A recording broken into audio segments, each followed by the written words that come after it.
Hello friends, good morning. मैं चंद्रशेखर आपका अपना यूट्यूब चैनल आसू ऑनलाइन क्लासेस में आपका हार्दिक अभिनंदन करता हूं। फ्रेंड्स, आज हम लोग बात करने वाले हैं नागरिकता क्या होता है, किसी भी देश में नागरिक को यानी कि रह रहे निवासियों को नागरिकता क्यों दी जाती है, उसके बारे में समझेंगे। और हमारे भारतीय संविधान में नागरिकता के बारे में क्या प्रावधान किया गया है और हमारे देश में नागरिकता कितने प्रकार से पा सकते हैं आप भारतीय संविधान में भारत के नागरिक बनने के लिए, इसके बारे में आज जिक्र करने वाले हैं। तो चलिए आज हम लोग समझते हैं नागरिक किसे कहते हैं।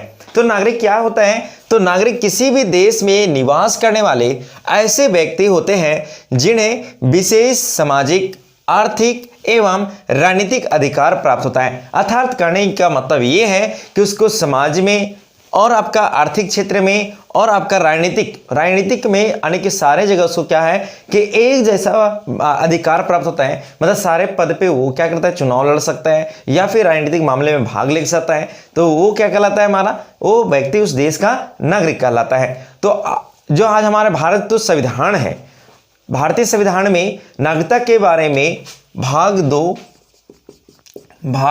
दो एवं अनुच्छेद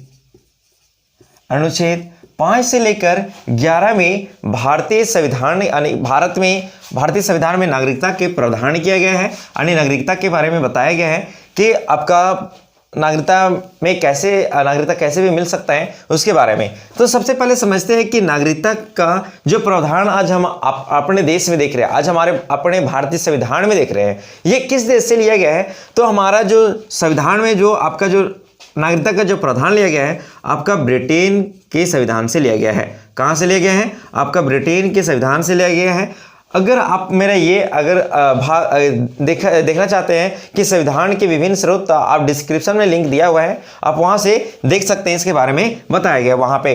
तो ये आपका जो ब्रिटेन के संविधान से क्या लिया गया है हमारे भारतीय संविधान में, तो एकल नागरिकता के प्रावधान लिया गया है हमारे भारतीय देश में। कहने का मतलब ये है कि जो हमारे देश में है वो क्या है, एकल नागरिकता का प्रावधान किया गया है। अर्थात हम एकल नागरिक का मतलब क्या होता है कि वह किसी राज्य के, मतलब अगर देखा जाए तो भारत क्या है, राज्यों का संघ है। लेकिन हम लोग जो किसी भी अगर नागरिक जो कहलाते हैं वो क्या कहलाते हैं, भारतवासी कहलाते हैं। अर्थात ये नहीं कहलाते हैं कि वो उस राज्य से है, ये उस राज्य से। राज्य का मतलब यहाँ पे आपका दर्जा नहीं दिया गया है, सिर्फ एक देश का माना गया है कि वो जो नागरिकता है वो किस देश का है, तो वो भारत नागरिकता है। तो ये हमारे भारत में क्या है, आपका एकल नागरिकता का प्रावधान किया गया है। और लेकिन अगर दूसरे क्षेत्र में देखा जाए, अमेरिका में देखा जाए, तो वहां पे दोहरी नागरिकता है। कहने का मतलब ये कि वो देश के भी नागरिक होगा और वो जिस राज्य में रह रहा है वहां के भी नागरिक होगा।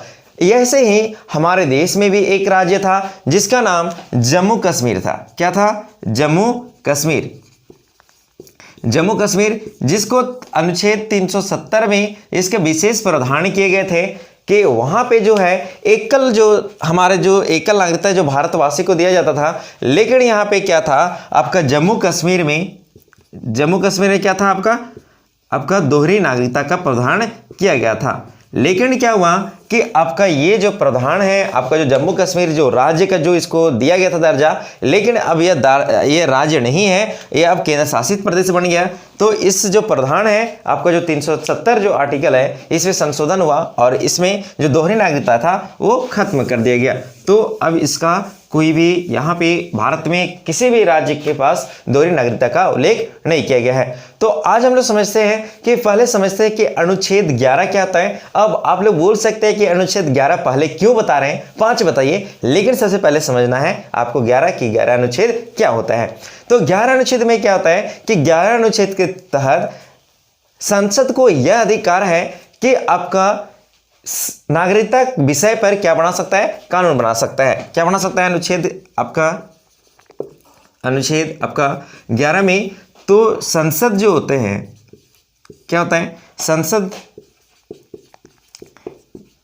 जो होते हैं उन्हें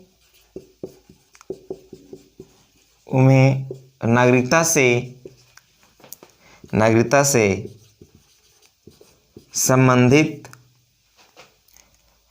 संबंधित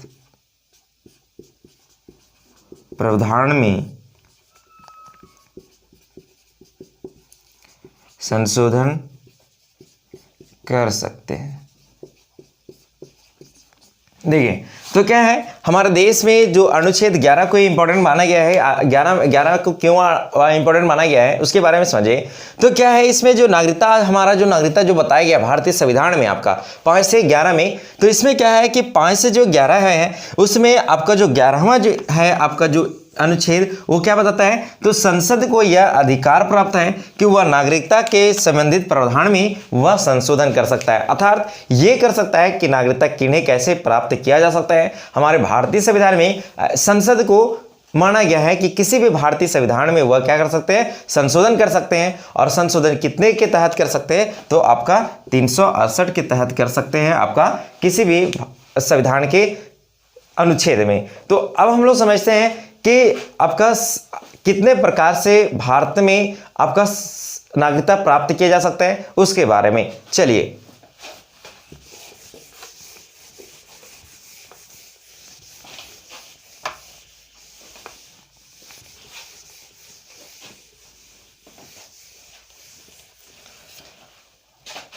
तो हमारे भारतीय संविधान में क्या बताया गया है कि संसद द्वारा भारतीय नागरिकता अधिनियम 1955 के तहत जिसमें 5 प्रकार के क्या बताया गया है, यानी आपका नागरिकता प्राप्त करने का विषय बताया गया है। क्या बताया गया है, तो आपका जो भारतीय संसद है आपका, यानी संसद द्वारा संशोधन नागरिकता संशोधन अधिनियम 1955 क्या हुआ, ये बहुत ज़्यादा इंपॉर्टेंट है। 1955 में आपका नागरिक यानी कि संसद द्वारा संशोधन किया गया और एक अधिनियम ये नागरिकता के बारे में निकाला गया, ठीक है। जिस अधिनियम में आपका कब आया था, तो आपका 1955 आया था। और इसमें आपका क्या बताया गया था, तो इसमें 5 प्रकार के यानी भारत के व्यक्ति यानी नागरिक बनने के लिए इसमें आपका 5 तरह के बताया गया है कि किस तरह से आप भारत में नागरिकता प्राप्त कर सकते हैं, तो इसके बारे में। तो अब हम लोग बात करते हैं कि जो फर्स्ट जो है आपका जो प्रथम है किस प्रकार से प्राप्त कर सकते हैं, तो आपका जन्म के आधार पर, ठीक है, जन्म के आधार पर। उसके बाद दूसरा क्या है, तो दूसरा आपका वंशानुगत तथा आपका रक्त संबंध आधारित, क्या, वंशानुगत तथा रक्त संबंध आधारित, ठीक है। आपका इससे आने के आप क्या कर सकते हैं, यहाँ पे आप इससे के तहत भी भारत की नागरिकता प्राप्त कर सकते हैं, ठीक है। और उसके बाद आपका क्या है, तो पंजीकरण आधारित, क्या है, पंजीकरण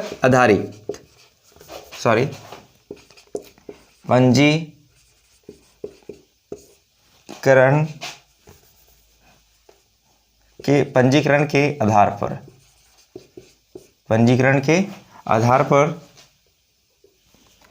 और चौथा क्या है आपका, चौथा आपका है देशीकरण के आधार पर। और आपका पंचमा क्या है, तो भूमि अर्जन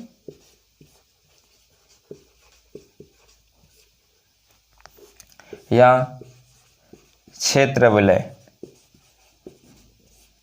के आधार पर।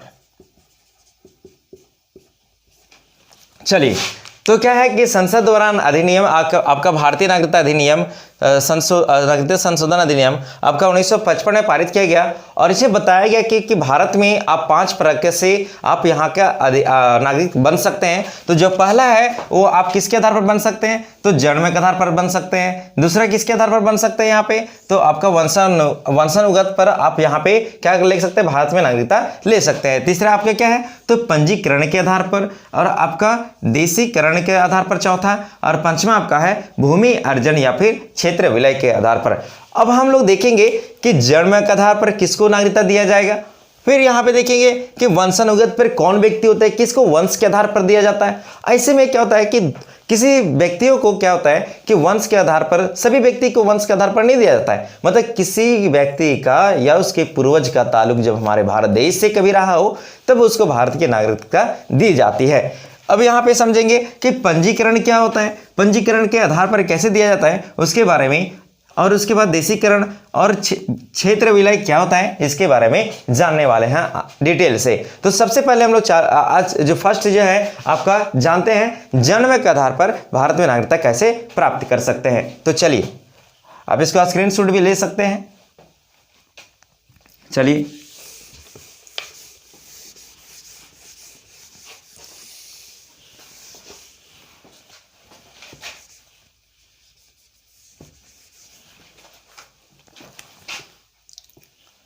चलिए अब हम लोग देखते हैं कि जन्म के आधार पर कैसे होगा।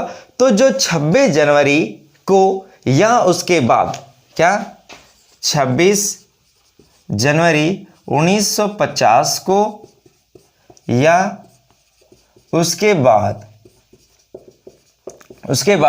क्या होता है कि अगर कोई व्यक्ति का जन्म हुआ हो, क्या हो, अगर वो व्यक्ति का जन्म हुआ हो के बाद अगर जन्म हुआ हो तो क्या होता है उसको भारत का नागरिकता दी जाती है।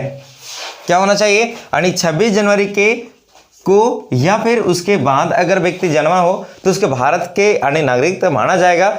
लेकिन आपका नेक्स्ट क्या है, तो 3 दिसंबर 2004 में यह प्रावधान किया गया भारतीय संविधान नागरिकता संशोधन में कि उसकी जो भारत में मतलब क्या हुआ 3 दिसंबर 19 यानी कि आपका 2004 के बाद उसका जन्म भारत में हुआ हो तब से उसी दशा में नागरिक माना जाएगा। तो यानी कि दोनों क्या होना चाहिए कि आपका यहाँ पे माता या पिता दोनों में से कोई एक भारत का होना चाहिए। दोनों में से क्या होना चाहिए, दोनों में से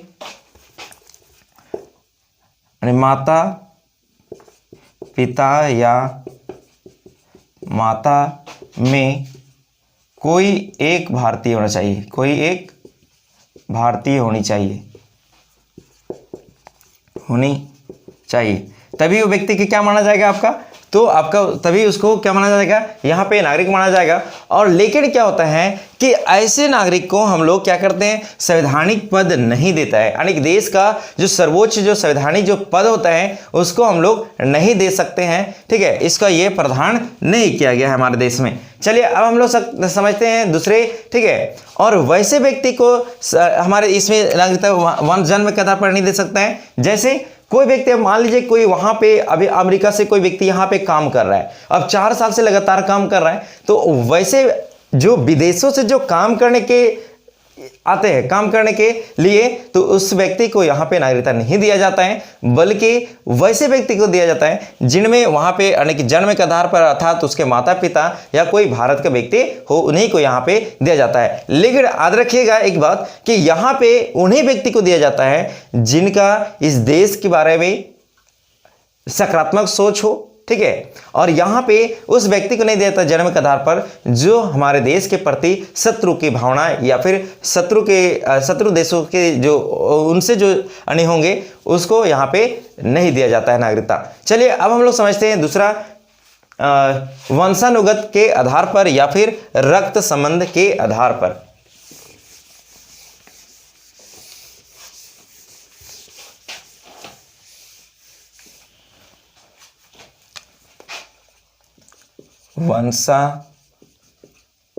वंशानुगत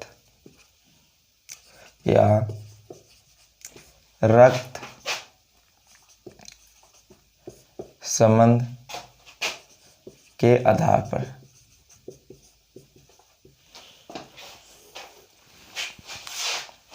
तो इसमें क्या होता है कि यदि किसी व्यक्ति का जन्म 26 जनवरी के बाद, 26 अधिक, पहला इसमें क्या है, पहला पॉइंट आपका, यदि किसी व्यक्ति का जन्म 26 जनवरी 1950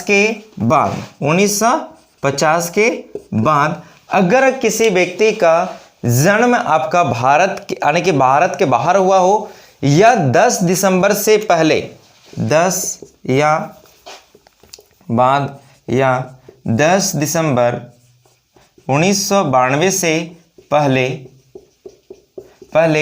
क्या हो, 1900 पहले से यानी कि भारत में हो, तब उस व्यक्ति को क्या हो सकता है, यानी भारत का नागरिक होना चाहिए। मतलब आपका यदि किसी व्यक्ति का जन्म 26 जनवरी 1950 के बाद या आपका 10 दिसंबर 1992 के यानी कि 92 से पहले, तो उसको माना जाता है वंश के आधार पर आपका भारतीय संविधान के कि वह भारत का वंश है, ठीक है, और उसको नागरिकता दिया जाता है। लेकिन तब भी इसमें एक प्रावधान किया गया है कि उस जो व्यक्ति है वो जो बाहर जिसका जन्म हुआ है, ठीक है, वो अनेक व्यक्ति का बाहर जन्म हुआ है, तो वहां पे क्या होता है कि वहां पे कॉन्सुलेट होता है, ठीक है, तो कॉन्सुलेट में क्या करना पड़ता है, उसको जाके पंजीकरण कराना पड़ता है। कॉन्सुलेट में पंजीकरण कराना होता है। वो आपका कितने वर्ष के अंदर कराना पड़ता है, तो 1 वर्ष के अंदर वहां पे जाके क्या करना पड़ता है, पंजीकरण किया जाता है, यानी पंजीकरण किया जाता है, तभी उसको माना जाता है का आपका वहां यानी भारत का नागरिक माना जाएगा। ऐसा नहीं कि मतलब बच्चा का जन्म हो गया 2-3 साल हो गया अब जा रहे हैं, तो वैसा व्यक्ति को नहीं, वहां पे मतलब जन्म के 1 वर्ष के अंदर ही जाना पड़ेगा, तभी उस व्यक्ति को क्या मिलेगा, भारत का यानी कि वंश के आधार पर आपका वहां पे नागरिकता मिल सकता है। तो चलिए अब हम लोग देखते हैं इसके बाद कि क्या हो सकता है। उसके बाद यानी कि आपका तीसरा पॉइंट में देखते हैं कि पंजीकरण के आधार पर कैसे किस व्यक्ति को नागरिकता दिया जाता है उसके बारे में।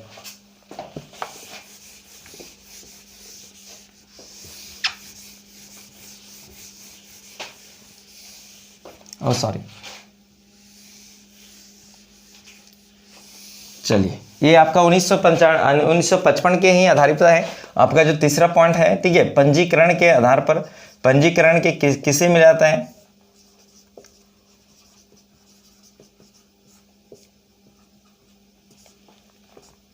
पंजीकरण के आधार पर, उसके बारे में जानते हैं। तो पंजीकरण के आधार पर क्या होता है, आज हम लोग समझते हैं कि पंजीकरण के जो किसको अनेक पंजीकरण के आधार पर मिलता है उसके बारे में। पंजीकरण के किसके यानी मिलता है पंजीकरण के आधार पर उसके बारे में जानते हैं। तो यदि कोई विदेशी व्यक्ति भारत में नागरिकता प्राप्त करना चाहता हो, ठीक है, और क्या होता है, तो उसे पंजीकरण होगा, क्या कराना पड़ेगा आपका, यहां पे देखिए, अगर कोई व्यक्ति भारत का नागरिक, ठीक है, या भारत का नागरिकता प्राप्त करना चाहता हूं, क्या करना चाहता हूं, नागरिकता प्राप्त करना चाहता हो, तो उसके क्या करना पड़ेगा आपका, तो यहां पे आपका जो होगा, यहां पे उसको नागरिकता अगर मान लीजिए कि वहां पे प्राप्त करना है भारत में, ठीक है, तो यहां पे क्या होगा कि उस व्यक्ति को 10 वर्षों के लिए यहाँ पे रहना होगा। कहाँ पे 10 वर्षों तक भारत के आने के रहना पड़ेगा, भारत में उसको रहकर काम करना पड़ेगा। ऐसा नहीं कि काम करना पड़ेगा, लेकिन उसको भारत में यहाँ पे निवास करना होगा। परंतु क्या है कि हमारे भारतीय में यानी कि जो प्रवासी जो व्यक्ति हैं, प्रवासी व्यक्ति मतलब कहने का मतलब ये है कि जो प्रवासी जो व्यक्ति होते हैं कि अर्थात उसका संबंध पहले भारत से हो लेकिन वो भारत में नहीं रहते हैं, ठीक है, तो उस व्यक्ति को हम लोग क्या कहते हैं कि प्रवासी व्यक्ति बोलते हैं, ठीक है, कि भारत के व्यक्ति थे लेकिन अभी मतलब नहीं है, मतलब वो किसी देश और देश के जाके नागरिकता ले लिए हैं और वहां पे अपना जीवन यापन कर रहे हैं। तो यहाँ पे जो होगा आपका इसमें तो क्या पता है कि जो प्रवासी के लिए जो था व्यक्ति को ले इसका आपका मात्र आपका 5 वर्ष था। कितना था, 5 वर्ष था कि आप 5 वर्ष रहिए और भारत का नागरिकता आपको मिल जाएगा। लेकिन क्या हुआ कि ये है आम नागरिक, अगर कोई दूसरे देश के अगर आम नागरिक आ रहा है तो उसको 10 वर्ष रहना पड़ेगा। लेकिन अगर कोई व्यक्ति प्रवासी व्यक्ति है तो उसको आपका यहाँ पे आने के भारत में कितना रहना पड़ेगा, आपको आने के 5 वर्ष रहना पड़ेगा। और यहाँ पे क्या होगा कि नेक्स्ट यहाँ पे क्या हो गया, एक प्रावधान किया गया, ठीक है, आपका नागरिकता संशोधन 1986, नागरिकता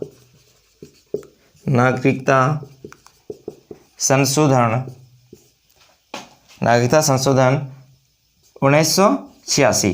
ये इसमें यह प्रावधान किया गया कि जो आज जो ये प्रवासी जो व्यक्ति 5 वर्ष रह रहे हैं ये अब कितने माह रहेंगे, 6 माह रहेंगे। अब 6 माह रहेंगे तो 6 माह के अंदर ही इसको क्या मिल जाएगा, आपको यहाँ पे नागरिकता यहाँ पे आने मिल जाएगा। किसको, तो आपका जो पंजीकरण के आधार पर होगा, जो प्रवासी व्यक्ति होंगे उसको 6 माह के अंदर ही उसको क्या मिल जाएगा, आपका नागरिकता मिल जाएगा। अब हम लोग नेक्स्ट समझते हैं कि नेक्स्ट समझते हैं क्या है नहीं है उसके बारे में, आपका देशीकरण के आधार पर।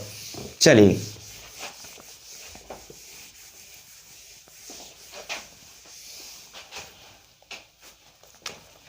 तो नेक्स्ट हम लोग समझते हैं देशीकरण के आधार पर किसे दिया जाता है और देशीकरण होता है क्या है, ठीक है, उसके बारे में। तो देशीकरण के नागरिकता कैसे प्रावधान किया जा सकता है हमारे भारत में, या कैसे प्राप्त किया जा सकता है। तो क्या होता है कि वह किसी भी देश का हो, इससे कोई मतलब नहीं, हाँ, लेकिन भारत जिन देशों से शत्रुता रखता है उन देशों से नहीं होने चाहिए। बात समझ आए।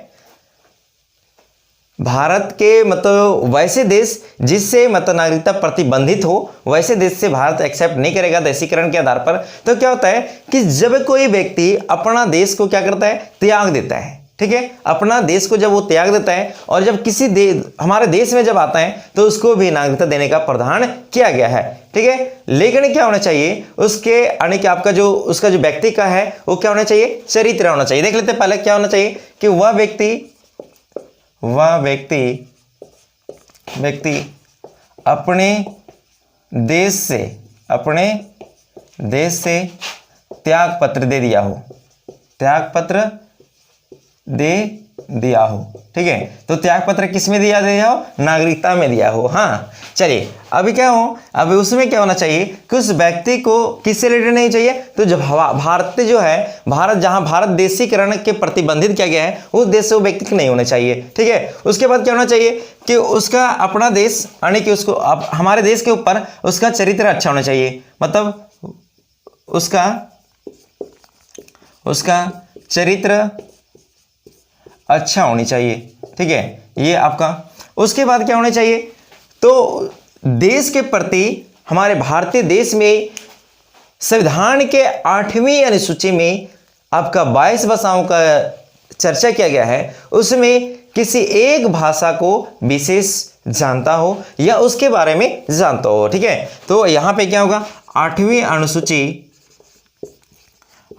अनुसूची में भाषाओं में किन्हीं एक भाषा को या किन्हीं एक भाषा को जानना आवश्यक है, ठीक है। तो ये मतलब क्या होगा कि किसी आने का अगर वो हमारे देश में अगर आना चाहता है, अपने देश के त्याग कर को वहाँ के नागरिकता को, तो हमारे देश में इतना सारा प्रावधान किया गया है कि उसको मतलब व्यक्ति को अपने देश से त्याग पत्र देना हो तभी वो व्यक्ति बन सकता है। उसका चरित्र अच्छा होना चाहिए, मतलब देश के प्रति हाँ सकारात्मक सोच होनी चाहिए, तभी वो व्यक्ति क्या बन सकता है, हमारे देश का नागरिक बन सकता है। और उसके लिए आपका जो भारतीय 8वीं अनुसूची में, आपके भारतीय संविधान के 8वीं अनुसूची में जितने भाषाओं को जो जिक्र किया गया है, 22 भाषाओं का जिक्र किया गया है, ठीक है, उसमें किसी एक भाषा को जानना उसके लिए आवश्यक होगा। अब हम लोग नेक्स्ट देख लेते हैं, ठीक है, आपका भूमि अर्जन के बारे में। भूमि अर्जन क्या होता है उसके बारे में, या फिर क्षेत्र विलय क्या होता है। चलिए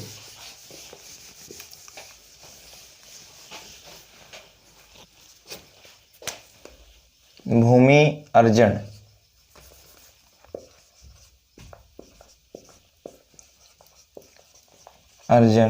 या क्षेत्र विलय, देखिए तो क्या होता है, इसमें क्या होता है कि इस विधि में यदि किसी भारतीय राज्य का विलय भारतीय संघ में किया जाता है तो उस संघ के या फिर उस क्षेत्र में जो नागरिक रहते हैं उस व्यक्ति को खुद वहां की जो नागरिकता होता है वो भारत की नागरिकता उसको प्राप्त कर आने के दे दिया जाता है, ठीक है। तो क्या होता है कि इसमें आपका भारत देश क्या करता है, भारत देश में आकर आने के आकर अपना क्षेत्र का विलय कर देता है, ठीक है, विलय कर देता है अर्थात अपना देश को क्या करता है, अपना देश को अपना संघ को क्या करता है कि भारत में मिला देता है। तो ऐसी स्थिति में क्या होता है कि जो ये क्षेत्र, मान लीजिए कि ये क्षेत्र को लेकर भारत में आ गया, ठीक है, तो जो ये क्षेत्र में जो व्यक्ति यहाँ पे हैं वो क्या होगा, भारत की नागरिकता स्वतः हो जाएंगी, यानी कि भारत की नागरिकता उसको स्वतः दे दिया जाएगा। हाँ, तो इसी तरह देखते हैं कि जो जैसे गोवा क्या है आपका, गोवा भी इसी तरह आपका भारतीय संघ में मिला था। और आपका कब मिला था, तो 1961 में आपको ये मिला था, और 1961 में गोवा को, वहाँ के जो रह रहे निवासियों को वहाँ पे आपका नागरिकता भारत के द्वारा दे दिया गया था, वहाँ पे नागरिकता। अब हम लोग समझते हैं कि जब नागरिकता प्राप्त करने के लिए इतना सारा प्रावधान किया गया है, तो नागरिकता समाप्त भी करने के लिए हमारे देश में प्रावधान किया गया है, वही अभी देखने वाला है। तो चलिए देखते हैं कि अगर क्या क्या करेंगे, जैसे कि आपका भारत की नागरिकता समाप्त हो जाएगी। तो चलिए सबसे पहला पॉइंट देखते हैं नागरिकता समाप्त होने के बारे में। चलिए,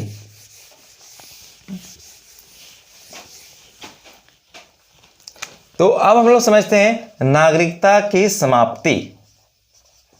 नागरिकता की समाप्ति, आपका नागरिकता कैसे समाप्त हो सकता है देख लीजिए। चलिए, तो सबसे व्यक्ति पहले क्या होना चाहिए कि नागरिकता त्यागना का मतलब करने बताइए, एक तो होनी चाहिए उसको कि अपनी इच्छा से त्याग कर देना। क्या करना, अपनी इच्छा से, तो उसको बोलते हैं स्वेच्छा से त्याग। क्या बोलेंगे उसको, स्वेच्छा से त्याग दे देना, ठीक है, मतलब अपने मन से कहना चाहिए कि हम अब भारत में नहीं रह रहे हैं, भारत में हमको नहीं लग रहा है कि भारत में रहने वाला है वैसा कुछ, तो हम भारत से जा रहे हैं, भारत को छोड़कर, ठीक है। तो भारत बोलते हैं कि आप जा सकते हैं, कोई दिक्कत नहीं, लेकिन उसमें आपका स्वेच्छा होनी चाहिए, किसी के दबाव में आकर नहीं कि हम नागरिकता उसके दबाव में छोड़ रहे हैं, ऐसा नहीं होना चाहिए। तो वहां पर आपका स्वेच्छा से त्याग कर सकते हैं। फिर क्या होता है कि दूसरे देशों की नागरिकता प्राप्त कर लेता हूँ, यानी जैसे आपका मान लीजिए कि भारत में नागरिकता छोड़ दिया और दूसरे, अभी छोड़िए, मान लीजिए कि कोई व्यक्ति, ऐसा व्यक्ति था कि वो व्यक्ति गया और वहां की नागरिकता प्राप्त कर लिया, भारत का नागरिकता छोड़ दिया, तो ऐसे में क्या होता है, नागरिकता दूसरे देशों का प्राप्त कर लेना, नागरिकता दूसरे देश का प्राप्त कर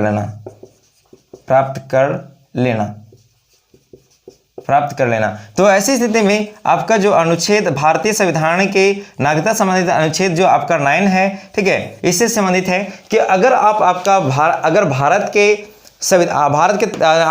का नागरिकता को मतलब छोड़कर आप किसी अन्य देश से दूसरे के आप नागरिकता प्राप्त कर लेते हैं, तो ऐसी स्थिति में आपका अनुच्छेद 9 के तहत आपका क्या हो जाएगा कि भारत में नागरिकता आपका समाप्त हो जाएगा। और किन व्यक्ति को होगा, अगर मान लीजिए कि आप छल कपट से भारत की नागरिकता प्राप्त कर लिए हैं, ठीक है, तो वैसे स्थिति में क्या होगा कि आपका भी नागरिकता समाप्त हो जाएगा। चलिए, अब हम लोग देखते हैं कि धोखे से या गलत तरीके से यानी कि पंजीकरण हो गया या फिर किसी अन्य तरीके से आपका इसे प्राप्त कर लिए, तो आपका इसमें नागरिकता समाप्त हो सकती है। नेक्स्ट हम लोग देख लेते हैं, तो 7 वर्षों तक आप बिना बताइए मतलब विदेशों में राज कर रहे हैं, अब विदेशों में एकदम ऐश मौज कर रहे हैं, तो ऐसी स्थिति में क्या हो जाएगा, आपका नागरिकता वहां पे भी समाप्त होगा। लेकिन अगर आप 7 वर्षों के अंदर या प्रत्येक साल या फिर भारत सरकार को आप बता के गए हैं कि हम विदेश इस काम को करने गए हैं, तो आपका उस टाइम नागरिकता समाप्त नहीं होगा। लेकिन आप बिना बताइए, यानी कि आप बिना बताए, या फिर बोल सकते हैं आपका सरकार को बिना बताइए, ठीक है,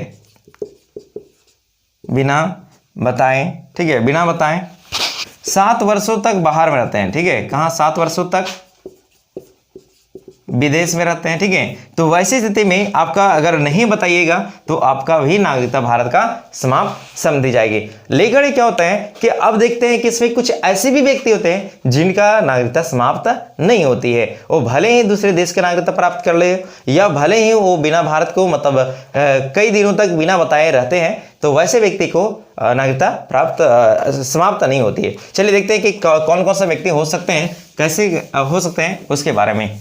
चलिए, तो इसमें क्या होता है कि जैसे मान लीजिए कि कोई अंतरराष्ट्रीय व्यक्ति होता है, अंतरराष्ट्रीय व्यक्ति का नहीं होता है कि जो कला के क्षेत्र में या फिर अपने समाज के प्रति, हाँ उसका मतलब समाज के प्रति आपका विख्यात हो, समाज के लिए विख्यात हो, मतलब समाज सेवी व्यक्ति हो, ठीक है, वो देश विदेश में हमेशा जाता रहता है। तो वैसे व्यक्ति के क्या होता है कि जिस व्यक्ति को पूरा अंतरराष्ट्रीय जानता हो, यानी कि पूरा देश जानता हो, उस व्यक्ति का नागरिकता समाप्त नहीं होती है, जिसका मतलब अंतरराष्ट्रीय मतलब लेवल तक होता है, उसको कभी भी उसका नागरिकता समाप्त नहीं होता है। जैसे मान लीजिए कि महेंद्र सिंह धोनी है, तो महेंद्र सिंह धोनी आज यहाँ पे है, तो भी हम लोग को पता चल रहा है कि ये व्यक्ति वहां पे है, तो ये इनका नाम क्या है कि अंतर्राष्ट्रीय लेवल पे है। जैसे मान लीजिए सानिया मिर्जा, तो ये भी क्या है, इनका भी क्या है कि पूरा मतलब अंतर्राष्ट्रीय में छाए हुए, तो ये भी इनका मतलब नागरिकता समाप्त नहीं समझी जाएगी। लेकिन अब हम लोग समझते हैं कि 2005 में जो था कि जो प्रवासी को भारत में नागरिकता दे दिया गया था, ठीक है, पुनः यानी कि भारतीय नागरिकता दिया गया था आपका 2005 में, ठीक है। लेकिन क्या हुआ कि उस समय फरवरी 2006 में, ये इंपॉर्टेंट है आपका, फरवरी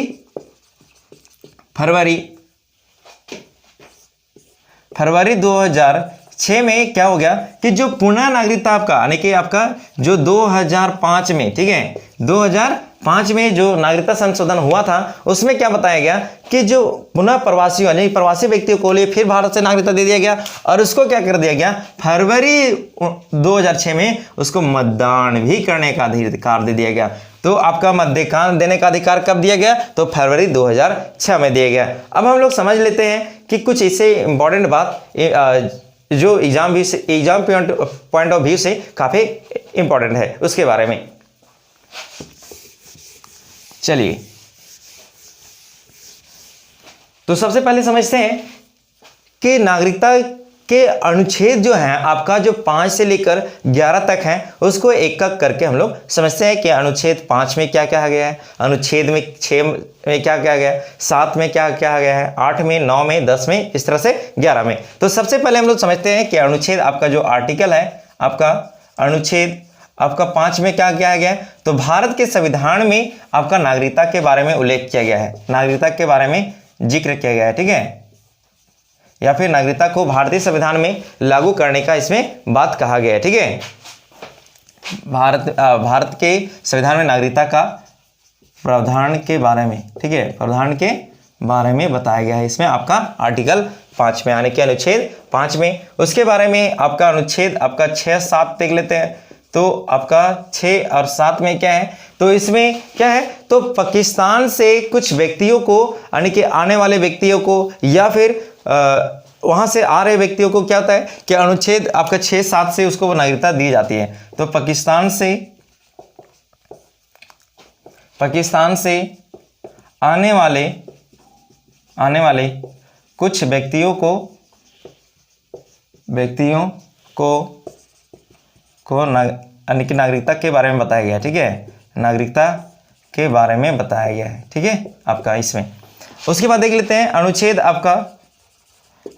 आपका 8 में क्या बताया गया है, तो अनुच्छेद 8 में बताया गया है कि अगर कोई भारत से बाहर रहने वाले व्यक्तियों का अर्थात नौकरी, व्यापार करने वाले के अगर ऐसे बताया गया है कि कोई भी व्यक्ति भारतीय संविधान के अनुच्छेद 8 के तहत कोई व्यक्ति जो नागरिक होगा वो विदेशों में जाकर अपना व्यापार कर सकता है, नौकरी कर सकता है, उसकी नागरिकता समाप्त नहीं होगी। तो इसमें बताया गया है यानी कि विदेश में रह रहे व्यक्तियों का, विदेश में रहने वाले व्यक्तियों के बारे में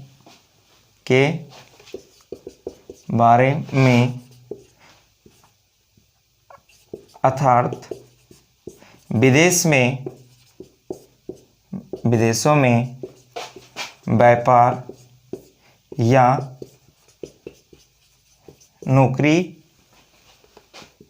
नौकरी करते हैं, ठीक है, ये उसके आने के आपका इसमें बताया गया है आपका अनुच्छेद 8 में। उसके बाद देख लेते हैं अनुच्छेद 9 में क्या बताया गया है।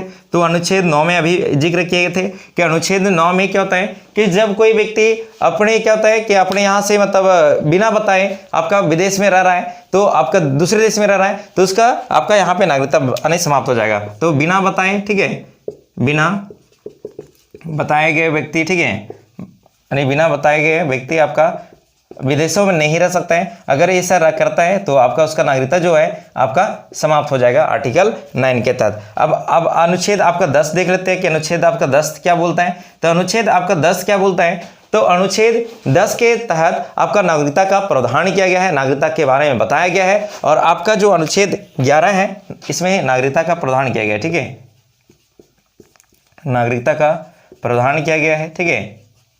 और इसमें जो बताया गया है आपका अनुच्छेद आपका 11 में बताया गया है आपका यहाँ पे कि भारतीय संविधान में संसद द्वारा संसद द्वारा संशोधित किया जा सकता है। ठीक है, संशोधित किया जा सकता है, किया जा सकता है। ठीक है, तो यहाँ पे जो आप यहाँ पे सोच रहे हैं कि आर्टिकल अभी 5 पे बताया कि प्रावधान किया गया यहाँ पे भी और यहाँ पे भी, तो यहाँ पे भारतीय संविधान में लागू करने के बाद कहा गया है आपका नागरिकता को, और यहाँ पे उसके बारे में बताया गया है। ठीक है, तो आज से कितने ही नेक्स्ट वीडियो हम जल्दी ही मिलने वाले हैं, तब तक लेके बने रहिए।